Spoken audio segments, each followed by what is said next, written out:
Hello students. Now this is our second lecture of Strength of Material series. In this lecture, we will discuss the stress strain curve and Hooke's law. In our earlier lecture, we have discussed how the body will behave once an external load is applied on a particular body, and what are different types of the stresses which generate, whether it is the normal stress or the shear stress. That we have already discussed in our first lecture. Now in this lecture we are going to discuss Hooke's law and the stress strain curve for different materials like your ductile material or your brittle materials. So before starting this one, I'll start Hooke's law. So what actually Hooke's law says? Hooke's law says that whenever an external load is applied to a particular body, then the body will deform and the stress will generate, obviously. So that stress is directly proportional to strain within the limit of proportionality or up to the elastic limit. What does it mean? Stress is directly proportional to strain within the limit of proportionality.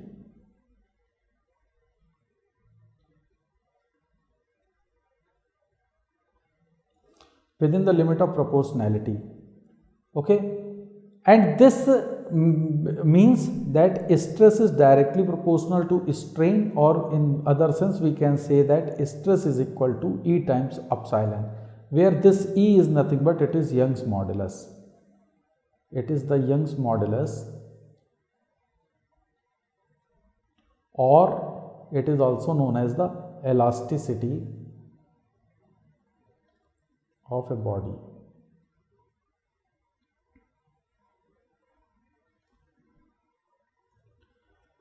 Okay, so this is up to the limit of proportionality, so it can be extend up to the limit of elasticity. So sometimes you will see that the Hooke's law says that the stress is directly proportional to strain within the elastic limit, and sometimes you see that within the proportionality, limit of proportionality.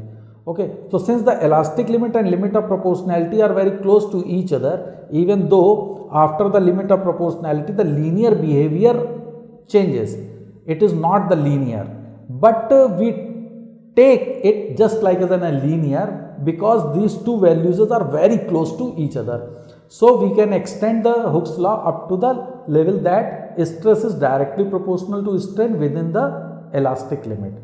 Okay, now we see that stress is directly proportional to strain, so you will get that constant of proportionality is known as the Young's modulus, or it is known as the elastic constant or elasticity of a body. This basically tells us about the elastic behavior of the body. Okay, this elasticity tells about the elastic behavior of the body. So what is the elastic behavior? So elastic behavior says that when a load is applied to a particular body, then what will happen? The body will deform and it will regain its original shape once we remove the load. So at the time of unloading we are getting the original shape of the body. So this is known as the elastic behavior of the body, and whatever be the deformation taken up to the elastic limit, this deformation is known as elastic strain, or it is your temporary strain. So what is elastic strain?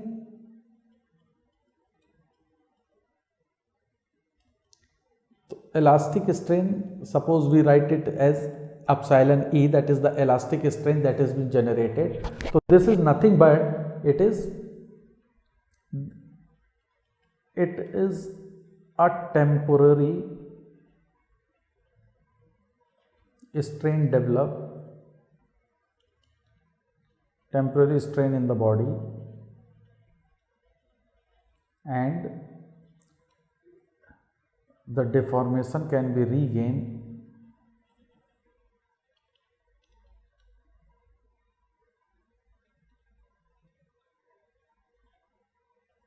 once the load is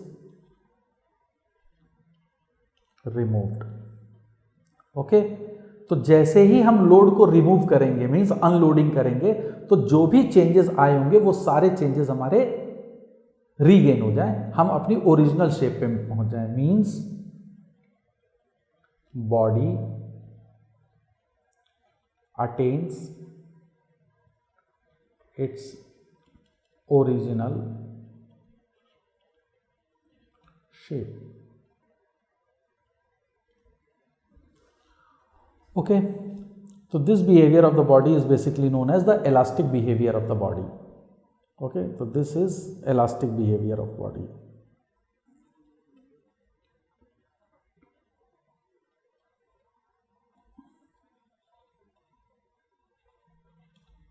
So you see if you draw the diagram of stress versus strain up to the elastic limit, then obviously it is in a straight line up to the elastic limit. So the slope of this body, the slope of this curve is nothing but it will give you the elasticity of a particular body. So suppose we have three different types of bodies. Okay, this is our body number 1, its elasticity is E1. This is our body 2, elasticity is E2. This is body 3 and having elasticity E3. So the which body will be more elastic? So the body which having greater slope will be more elastic. So the body having greater slope will be more elastic. Means what does it mean? It means that you have to apply a greater force for making any elastic strain into the body. Okay, so according to this figure, since E3 is greater than E2 is greater than E1, so the body E3 is greater than E2 is greater than E1. It means that body 3 is more elastic than E2 and body 2 and body 1. So body 3 is more elastic than 2 and 1. Okay, least elastic is body 1 and greatest elastic is the body 3. So this is basically your Hooke's law. Okay, means the stress is always directly proportional to strain, but this is applicable only up to the elastic limit. Okay, what is the unit of this E? That is the Young's modulus of elasticity of a body. So its unit is always Newton per meter square. So unit of elasticity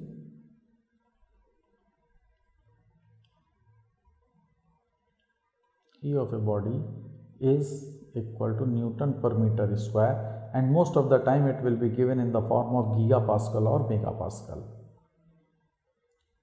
Okay, so this is your Hooke's law.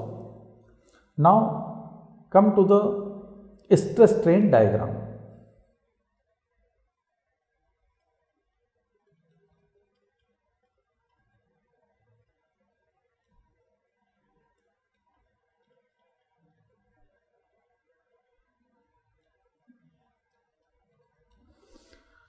So what is the stress strain diagram? So when we know that when a load is basically applied to a particular body, then deformation takes place. Okay, stresses will generate within the body and the deformation will take place. So we take a test for finding the stress strain diagram. So for that we take the specimen. The specimen is something like this. So this type of a specimen will be taken, and this specimen is basically tested on universal tensile machine, or in general we know it as a UTM, and we do the tensile test. In tensile test, what we do, basically we install this specimen into the universal testing machine and applied the load, and by the application of this load, how the body behaves, what different types of the stresses develop within the body, and how the strains is developing, that all will be taken into consideration, and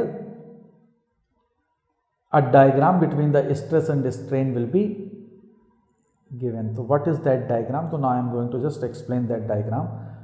So this is for ductile material. So there are two types of the material also, ductile material. So I am just first making the diagram for ductile material. So first I am just drawing the diagram and then I will explain the things.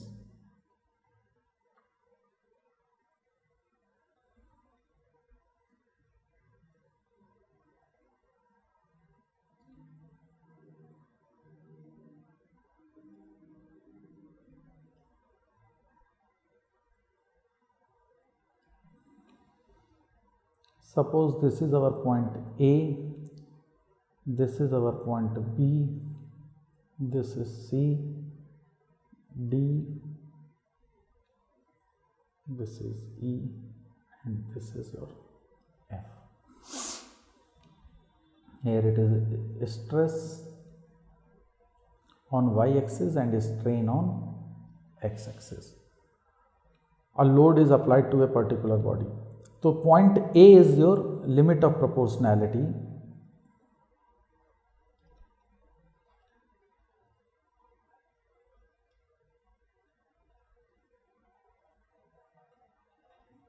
Okay, it is your limit of proportionality, means stress is directly proportional to strain. That is the linear behavior of the material is there. So this is applicable as we have already discussed in Hooke's law.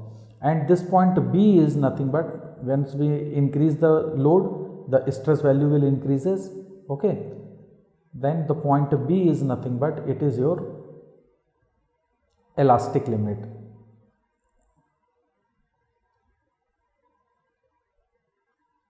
So we consider the point up to point B that this stress strain diagram is linear, but in actual practice from A to B it is not a linear behavior, it is some curved shape has been taken. Okay, but these two values are very close to each other, so we consider that the up to point B it is your elastic, within the elastic limit, means the behavior is linear. And what about the elastic, means that only elastic deformation is taken or only elastic deformation is going on up to the point B, means once you remove the load then the body will regain its original shape, है ना. जैसे ही हम लोग अपना load को हटाएंगे वैसे ही body हमारे ओरिजिनल शेप को रीगेन कर लेगी.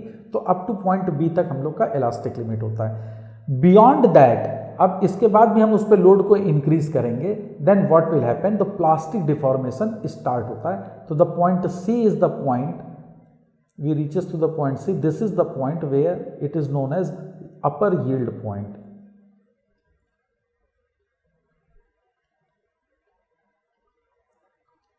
Point C is upper yield point. What is upper yield point? Upper yield point, basically this is the maximum stress. This is the point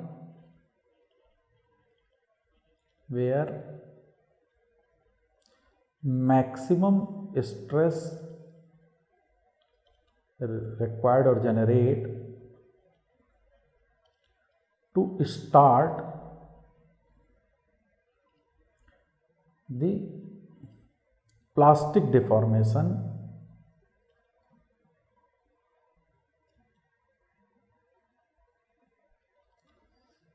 within the material, plastic deformation of the material.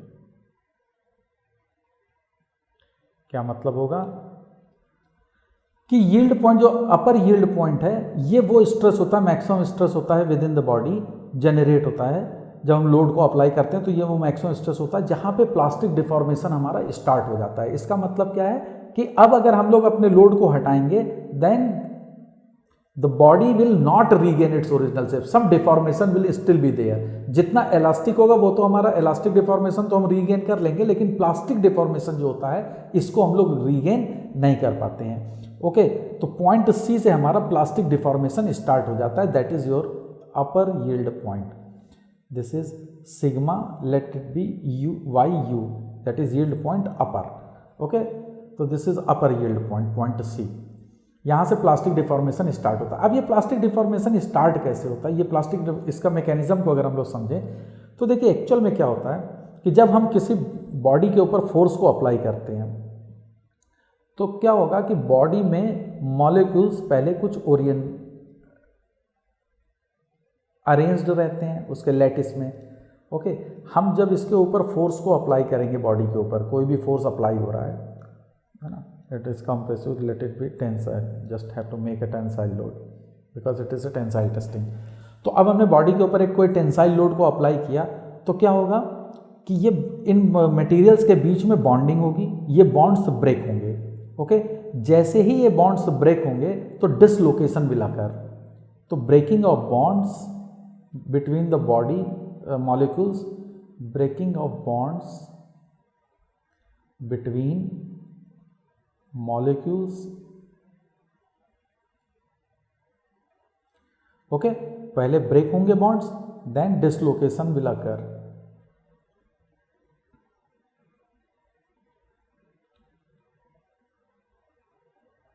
Dislocation occurs का मतलब क्या होगा, जैसे ही molecules आपके break होंगे तो molecules move करना start कर देंगे अपने प्लेस से, and they try to attain some new equilibrium position. Dislocation occurs and body molecules tries to attain new equilibrium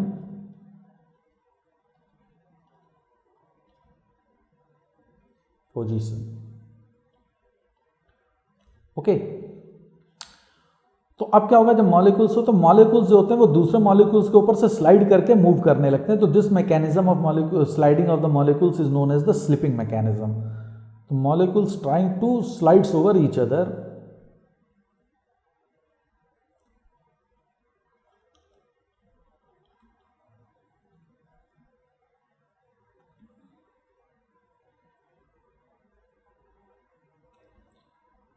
and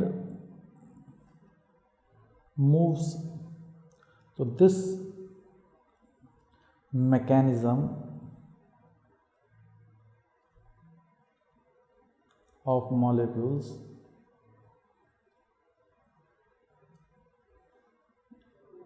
are known as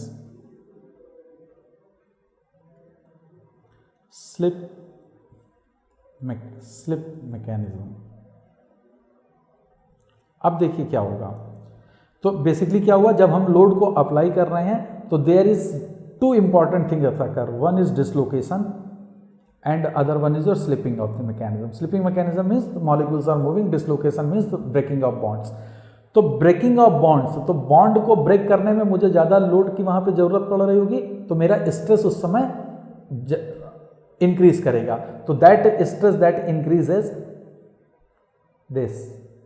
सो हम लोग बी से सी की तरफ जाते हैं तो यहाँ पे बॉन्ड का ब्रेकिंग होने लगता है, और ये बीसी जो रीजन होता है इसी रीजन को हम लोग कहते हैं प्लास्टिक फ्लो। जब हमारे मॉलिक्यूल्स मूव करने लगते हैं तो ये कहलाते हैं plastic flow with in the body. Okay, तो यहाँ पे प्लास्टिक डिफॉर्मेशन स्टार्ट हो जाता है, प्लास्टिक फ्लो होना स्टार्ट हो जाता है।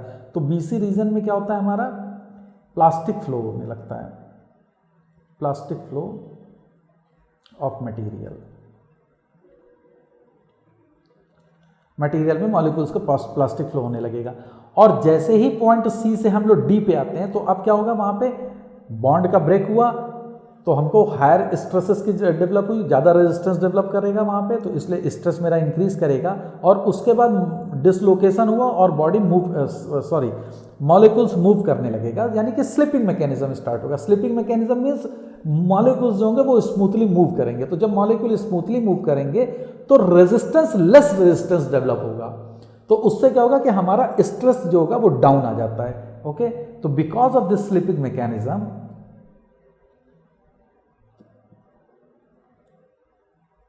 तो because of slip mechanism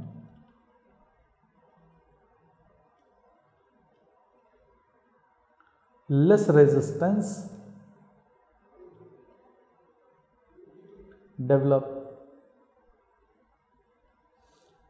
within the body. And what is stress? Stress is nothing but the resistance developed within the body. So as a result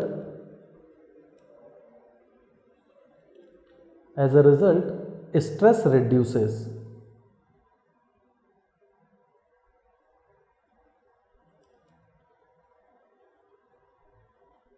है ना, स्ट्रेस मेरा रिड्यूस कर जाएगा। जैसे ही हमारा रेजिस्टेंस कम होगा तो स्ट्रेस रिड्यूस करेगा, और ये रिड्यूस करके आप देखिए अब ये स्ट्रेस रिड्यूस करके किस पॉइंट पे आ जाएगा, पॉइंट डी पे आ जाता है। ओके, तो ये stress reduces and reaches to point D.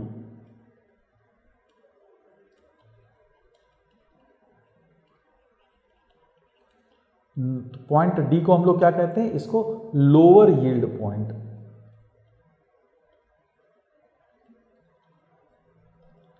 और ये लोअर यील्ड पॉइंट के करस्पॉन्डिंग जो स्ट्रेस होता है उसको क्या कहते हैं, लोअर यील्ड स्ट्रेस। तो इस लोअर यील्ड स्ट्रेस और sigma y L, this is lower yield stress.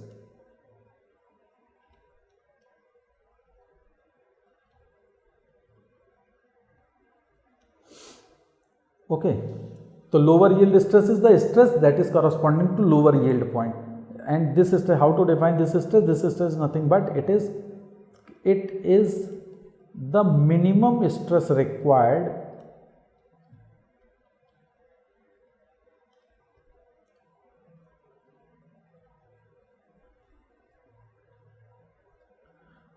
क्या होगा, minimum stress required to maintain the plastic deformation,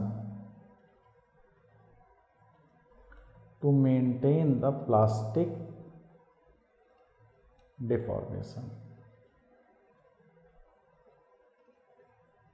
ठीक है ना, तो ये पॉइंट आ जाएगा लोअर यील्ड पॉइंट। यहां पे मतलब अभी हमारा अब ये वो मिनिमम वैल्यू है स्ट्रेस की जहां से कि हम लोग प्लास्टिक डिफॉर्मेशन कंटिन्यू रहेगा। अब आप देखें कि after the lower yield point, if you see after the lower yield point what is happening, basically stress is this curve is wavy curve, it is this curve, if you see in detail, so it is something like this, some wave nature is there।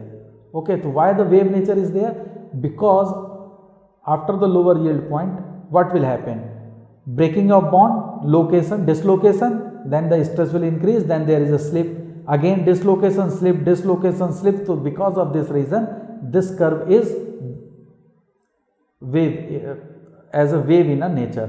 so the value of stress is not too much changing, है ना, D के beyond पे value जो stress की वो बहुत ज़्यादा change नहीं होगी, but plastic flow of the material increases, that's why strain is increasing but the stress value is remains constant, but it is something like a wave in nature. तो this wave in nature is just because of the dislocation and the slipping mechanism that we have already explain.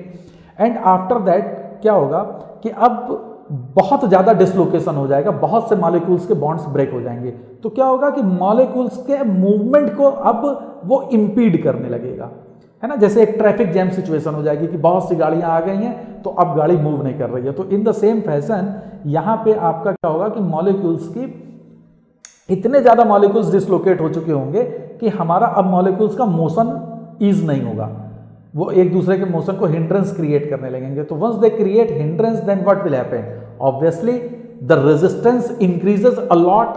तो because of this reason from point let it be D dash, तो from D dash to E strain hardening process will takes place. तो D dash to E जो point है इसको हम लोग कहते हैं स्ट्रेन हार्डनिंग, है ना। तो पॉइंट ई, और पॉइंट ई आपका जो है वो अल्टीमेट स्ट्रेस होता है। तो ये स्ट्रेन हार्डनिंग मटेरियल में क्यों होगी, क्योंकि आपको मालूम है this is just because of the slip and dislocation mechanism. तो strain hardening is there.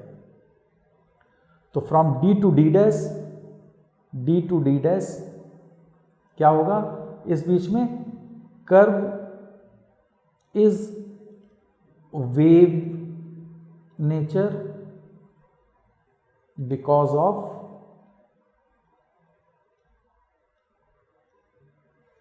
dislocation and slip mechanism. Okay, dislocation and slip mechanism, and that I have already explained you. After beyond D dash to E, strain hardening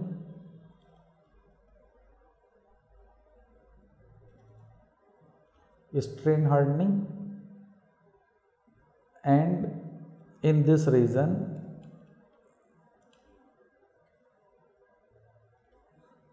what will happen? In this region more resistance developed है ना, ज़्यादा से ज़्यादा resistance developed होगा, more resistance will develop. And why more resistance will develop? Because of impede in the motion of molecules,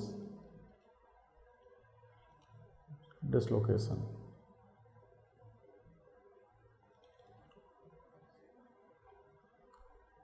है ना, जो dislocated molecules हैं उनके मोशन को ये हिंडर करेगा, उसको इम्पीड करेगा, जिसकी वजह से रेजिस्टेंस ज़्यादा से ज़्यादा रेजिस्टेंस डेवलप करने लगेगा, and because of that stresses will increase. So we reaches to point E. तो this point E is your ultimate tensile stress. Ultimate tensile stress. And what is this ultimate tensile stress? Ultimate tensile stress is the maximum stress developed into the body. This is the maximum stress developed into the material. है ना, किसी भी material में जो maximum stress develop होता है वो होगा. आफ्टर पॉइंट ई क्या होगा?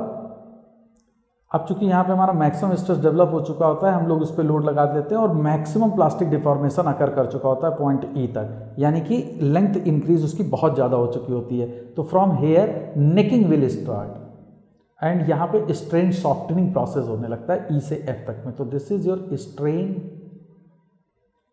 सॉफ्टनिंग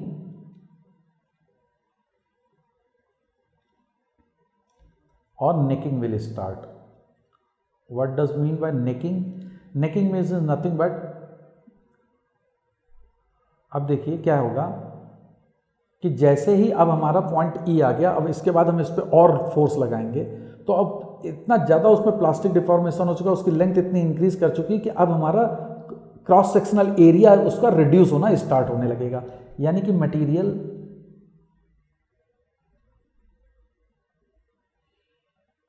इस तरह से उसमें नेक स्टार्ट होने लगेगा, नेक का फॉर्मेशन स्टार्ट करने लगेंगे. ओके, तो ये नेक का फॉर्मेशन जब स्टार्ट होने लगता है तो और चूंकि प्लास्टिक डिफॉर्म इतना ईज होने लगता है flow of the mechanism, flow of the molecules, कि हमारा रेजिस्टेंस भी कंपैरेटिवली डाउन होने लगता है. तो मेरा resistance as well as area of cross sectional both reduces, है ना. तो बिकॉज ऑफ दिस रीजन हमारा ओवरऑल स्ट्रेस जो होता है वैल्यू वो डाउन होने लगती है. तो from E to F stress reduces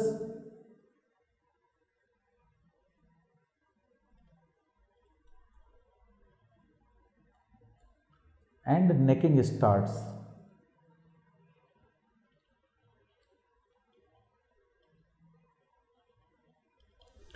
और यही स्ट्रेन सॉफ्टनिंग होने लगती है just because of is the flow of the molecules. Okay, तो अब यहां पे नेकिंग मेरा स्टार्ट हो जाता है and body reaches to the point F, and at point F fractures occurred.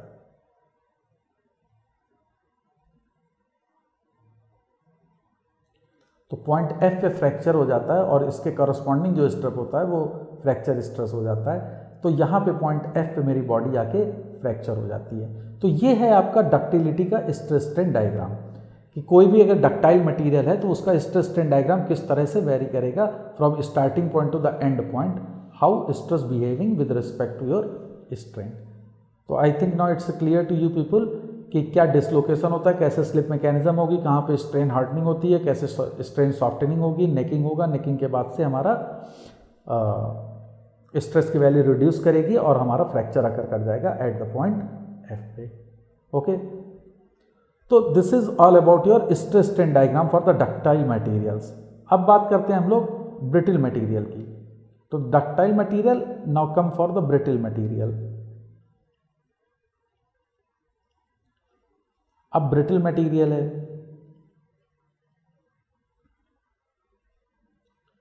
तो देखिए ब्रिटिल मटेरियल में एक्चुअल में क्या होता है कि if you see that is this is the stress and this is strain and you draw the stress strain diagram, then this is up to the elastic limit and here the fractures occur. Okay, तो what does it mean, basically plastic deformation जो होता है वो इसमें बहुत कम होता है। तो प्लास्टिक डिफॉर्मेशन का मेन रीजन क्या होता है, डिसलोकेशन एंड स्लिपिंग मैकेनिज्म। तो slip mechanism and dislocation is very less in brittle material. Okay, तो the dislocation and slip mechanism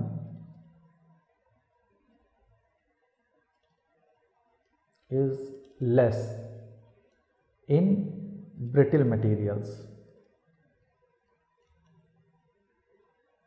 अब ये डिसलोकेशन या स्लिप मैकेनिज्म क्यों होता था, ये डिसलोकेशन किस वजह से हो रहा था कि मॉलिक्यूल्स के जब हम लोड अप्लाई कर रहे थे तो मॉलिक्यूल्स के बीच के मॉलिक्यूल्स में जो फोर्स लग रहे थे उन फोर्स को ब्रेक करते थे, बॉन्ड जो था है ना, उस बॉन्ड को ब्रेक करेंगे तो हमारा डिसलोकेशन होगा। तो इसका मतलब है कि ब्रिटिल मटेरियल्स के मॉलिक्यूल्स के बीच में जो फोर्सेस हैं वो फोर्सेस ज़्यादा हैं as compare to your ductile material, जिसके कारण प्लास्टिक फ्लो मेरा नहीं हो पा रहा। इसलिए ब्रिटिल मटेरियल में आपका इमीडिएटली यहाँ पे फ्रैक्चर्स अकर कर जाता है।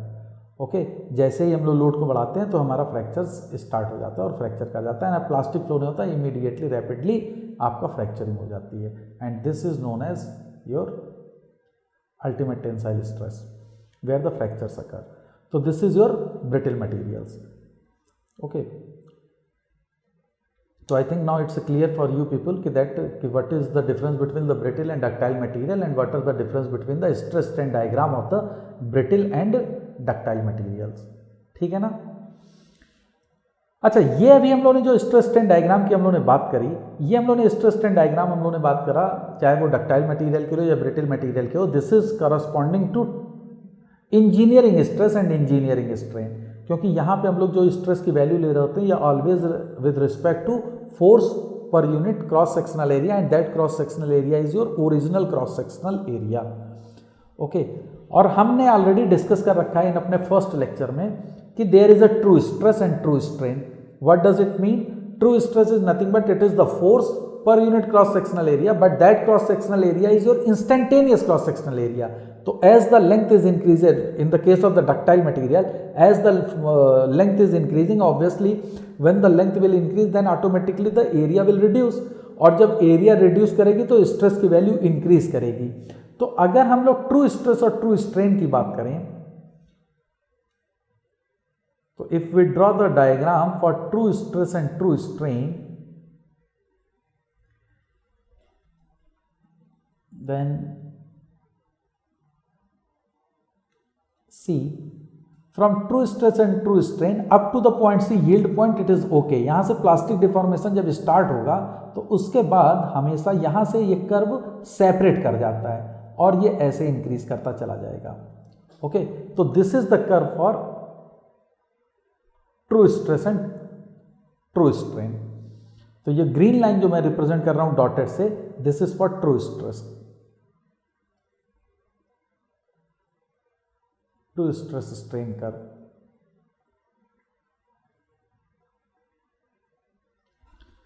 दिस ग्रीन लाइन है ना, और ट्रू स्ट्रेस और ट्रू स्ट्रेन के बीच का रिलेशनशिप भी हमने पढ़ रखा है। वो रिलेशनशिप क्या होता है कि ट्रू स्ट्रेस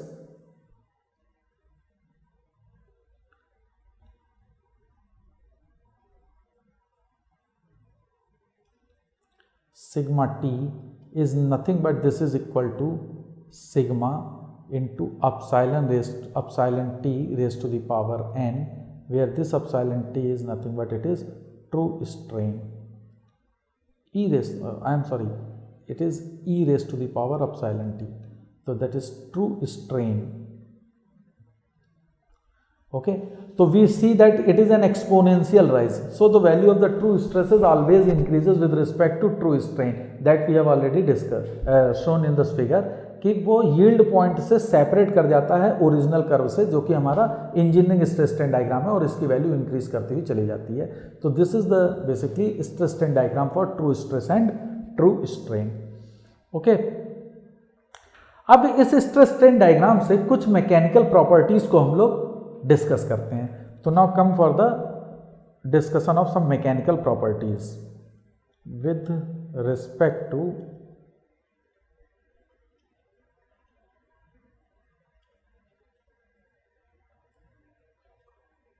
है ना. तो सबसे पहला कि what is your strain energy.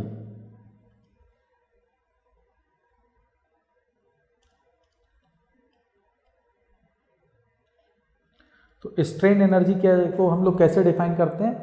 तो strain energy is nothing but it is the energy which will be absorb in deforming the any of the material, है ना, कि कोई भी मटेरियल डिफॉर्म होने पे जितनी भी एनर्जी एब्जॉर्ब करती है, तो that energy is basically known as your deforming strain energy. तो एनर्जी एब्जॉर्ब्ड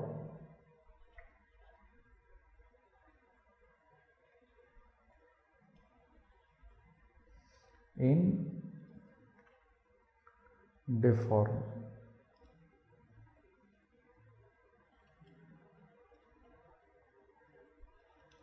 बॉडी को डिफॉर्म होने में जो एनर्जी एब्जॉर्ब होगी, तो वो एनर्जी हमारी स्ट्रेन एनर्जी कहलाती है. और इसकी हम लोग वैल्यू कैसे फाइंड आउट करते हैं. तो area of the stress strain diagram.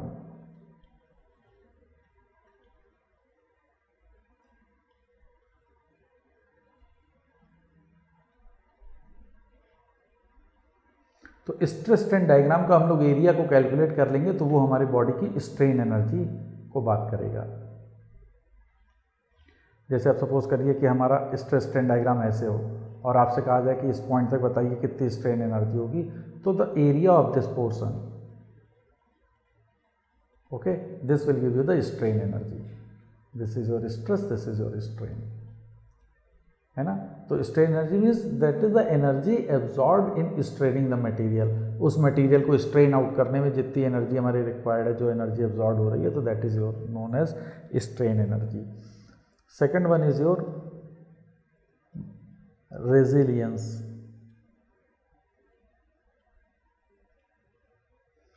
और modulus of resilience.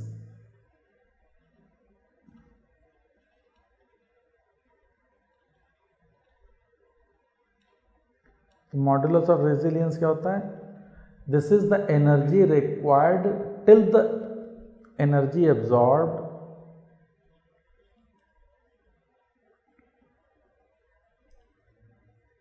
up to the elastic limit.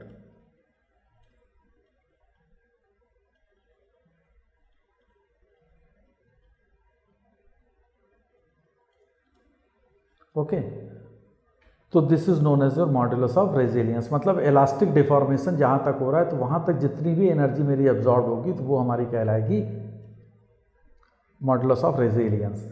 तो और इसको हम लोग कैसे मेजर करते हैं. तो area of stress strain diagram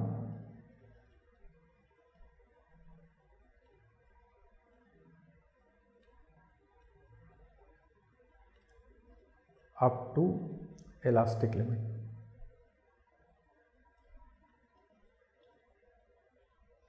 तो up to the elastic limit तक स्ट्रेस स्ट्रेन डायग्राम का एरिया को कैलकुलेट कर लीजिए, तो जो वैल्यू होगी that will give you the modulus of resilience. Now the next property is your toughness.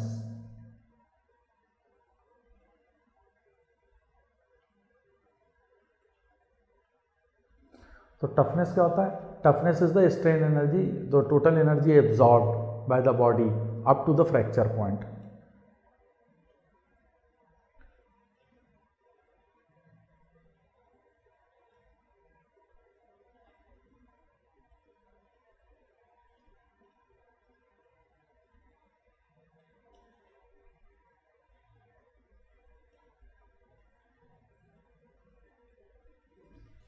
Okay, तो फ्रैक्चर पॉइंट तक, जब तक मतलब इसका मतलब है कि जब हमने बॉडी के ऊपर लोड लगाया, बॉडी जब तक वो ब्रेक नहीं हो जाती है तब तक वो जितनी एनर्जी एब्जॉर्ब कर सकती है, तो that is known as your toughness of that particular body की, how much it is tough before breaking, है ना। तो ब्रेक होने के पहले तक जितनी वो एनर्जी एब्जॉर्ब कर सकती है, तो that is known as your toughness. तो ये क्या होता है, this is nothing but the area of stress strain diagram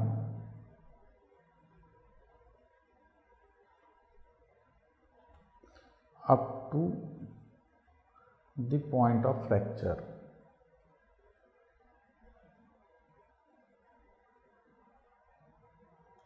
है ना, तो पॉइंट ऑफ फ्रैक्चर तक जितना भी हमारा एरिया होगा वो पूरा एरिया हमारा टफनेस को बताएगा।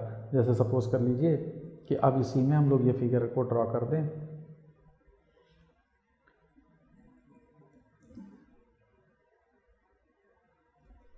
तो अप टू दिस पॉइंट जो हम लोग इस लाइन से दिखा रहे हैं, तो this gives you the resilience and up to the point, now let us we are showing by this, यहाँ पे फ्रैक्चर स्टार्ट हुआ, तो up to the point this one, तो ये जो पूरा है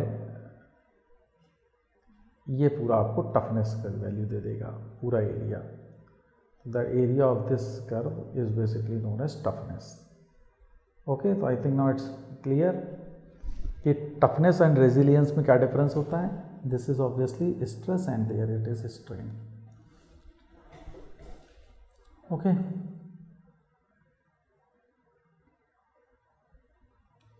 देन नेक्स्ट पॉइंट क्या है, 3 हो गया टफनेस। तो नेक्स्ट पॉइंट अब आपका है 4 नंबर। तो point number 4 is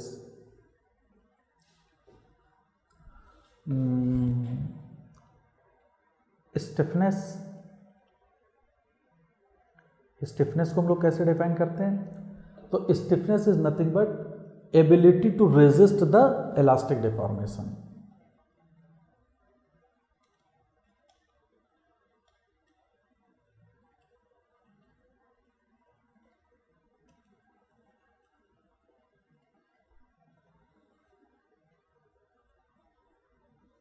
ability to resist the elastic deformation. और ये वैल्यू जो होती है, इसकी स्टिफनेस की वैल्यू हम लोग कैसे मेजर करेंगे, this is nothing but it is the slope of the line, है ना, यही इलास्टिसिटी होती है ना। तो how to measure it is the slope of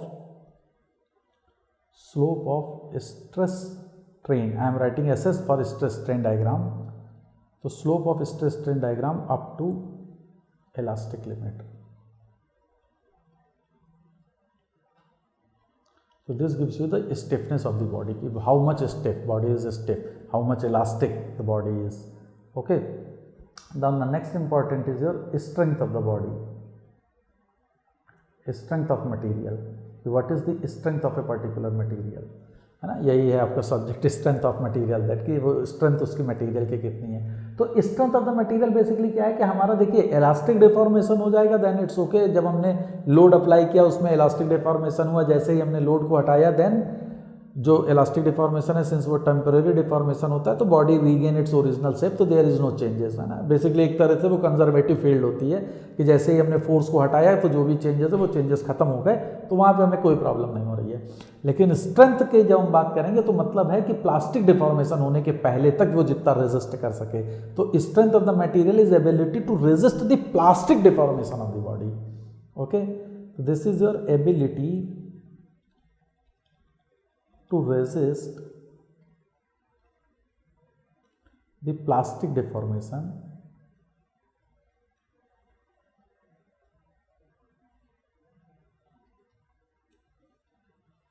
of the material, है ना। तो ये किसके करस्पॉन्डिंग होता है, तो this is corresponding to yield point. तो ये होता है corresponding to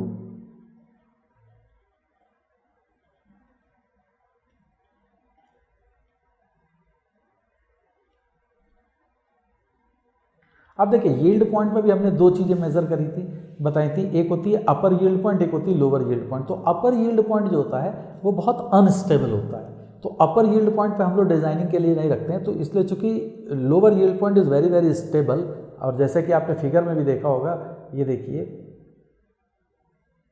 once you see in the figure, okay, so upper yield point जैसे ही ये जाता है तुरंत ये शार्पली डाउन आ जाता है, और लोअर यील्ड पॉइंट पे इट इज़ वेरी स्टेबल। सो हम लोग जब कंसीडर करते हैं तो this consideration is at the lower yield point side. Okay, तो यहाँ पे जब हम लोग इसको स्ट्रेंथ को मेजर करते हैं तो स्ट्रेंथ जनरली हम लोग डिजाइनिंग में लोअर यील्ड पॉइंट के कॉरस्पॉन्डिंग लेते हैं, तो कॉरस्पॉन्डिंग टू यील्ड पॉइंट, और वो लोअर होता है ना, just because of unstable nature of the upper yield point. Clear? अब बात आती है कि इसको हम लोग मेजर कैसे करेंगे यील्ड पॉइंट को। तो देखिए, अब यील्ड पॉइंट को कैसे स्ट्रेस स्ट्रेन डायग्राम से अगर हमको मेजर करना है तो देखिए क्या होगा कि yield point is the point where the plastic deformation has started, plastic flow of the material started, plastic deformation start हुआ है। अभी वो पूरी तरह से प्लास्टिक डिफॉर्मेशन नहीं हुआ, लेकिन प्लास्टिक डिफॉर्मेशन स्टार्ट हुआ है। तो जो भी डिफॉर्मेशन है ना, टोटल डिफॉर्मेशन का मीन्स टोटल स्ट्रेन का, अगर हम लोग 0.2% अपसाइलन के कॉरस्पॉन्डिंग एक लाइन पैरेलल टू ड्रॉ करें ओरिजिनल लाइन के, सो जहां पे ये स्ट्रेस स्ट्रेन डायग्राम को कट करेगा तो that will give you the yield point. कैसे? सपोज करिए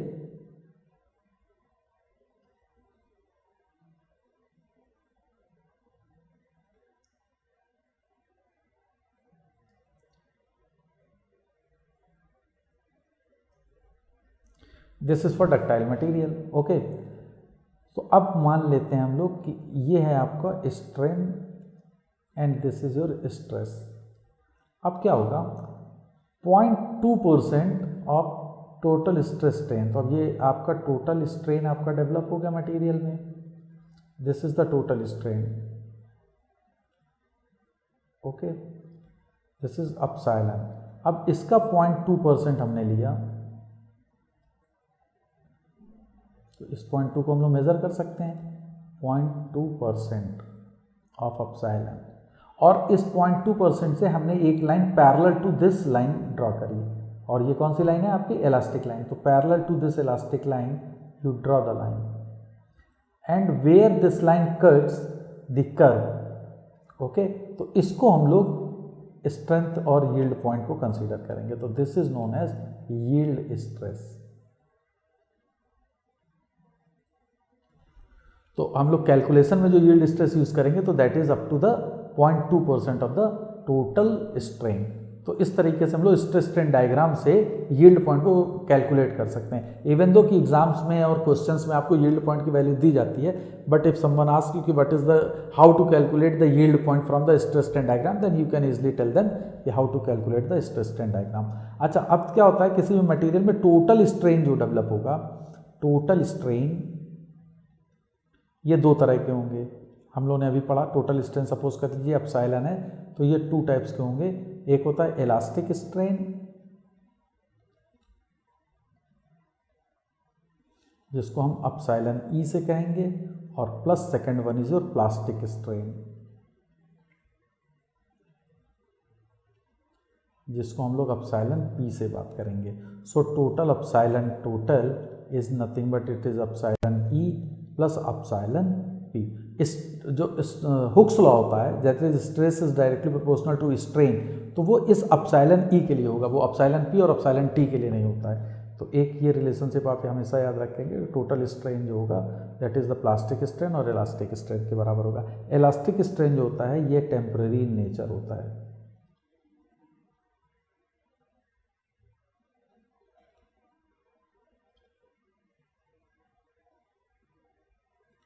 और प्लास्टिक स्ट्रेन जो होता है दिस इज परमानेंट। मीन्स ये परमानेंट मीन्स कि इसमें प्लास्टिक फ्लो हो जाता है और मटेरियल हमारा डिफॉर्म हो जाएगा, और इसमें आपका मटेरियल टेम्परेरी होता है। मीन्स जैसे ही हम लोड को हटाएंगे तो मटेरियल अपने ओरिजिनल शेप को रीगेन कर लेता है। तो this is your plastic behaviour and elastic behaviour of the body. तो ये बिहेवियर जो अप टू इलास्टिक लिमिट जो होता है, जिसमें टेम्परेरी स्ट्रेन होता है, तो this is known as the elastic behaviour of the material. And जब प्लास्टिसिटी स्टार्ट हो जाती है, प्लास्टिक फ्लो स्टार्ट होने लगता है, तो that is known as the plastic behaviour of the material. तो जो ये रीज़न है हमारा इसमें, तो जैसे अब यहाँ तक मान लीजिए आपका अप टू इलास्टिक लिमिट है और उसके बाद आपकी प्लास्टिसिटी स्टार्ट हो जा रही है, तो up to the point elastic limit the material is under the elastic behaviour and after that it is in the plastic behaviour is starting.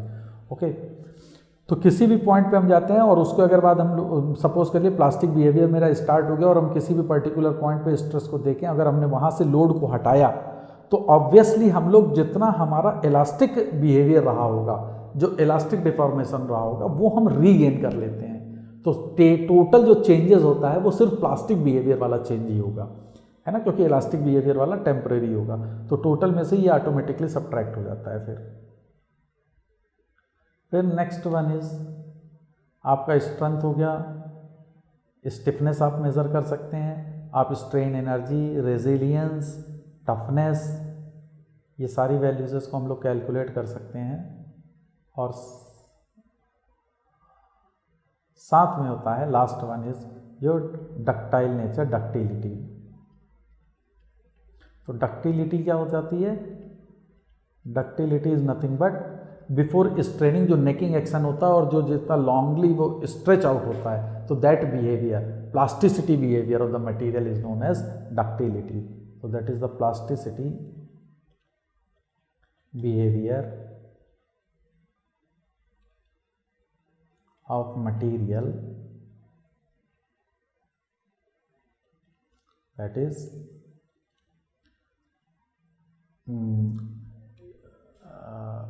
increase in length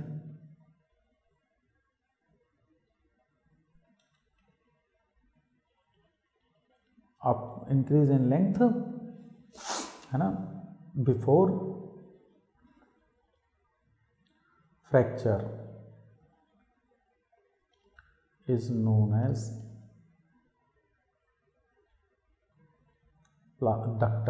ductility of the material.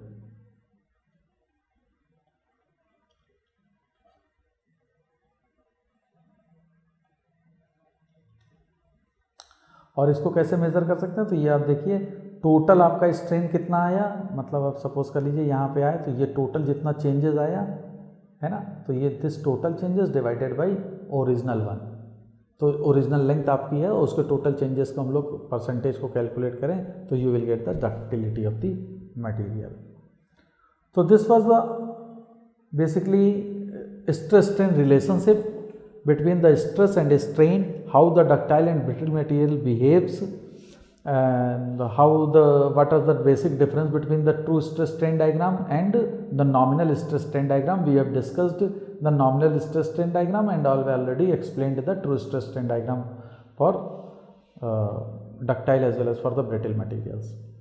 So in this lecture we have discussed the stress strain curve, कि how the curves behaves once the load is applied to a particular body. Okay, now in the next lecture we will discuss in detail about the Hooke's law and the application of the Hooke's law to the different types of configurations, and we will solve some questions which have been already asked in different competitive examinations like your engineering services and your GATE examination. So in the next lecture we will discuss in detail about the application of the Hooke's law. Okay then, thank you.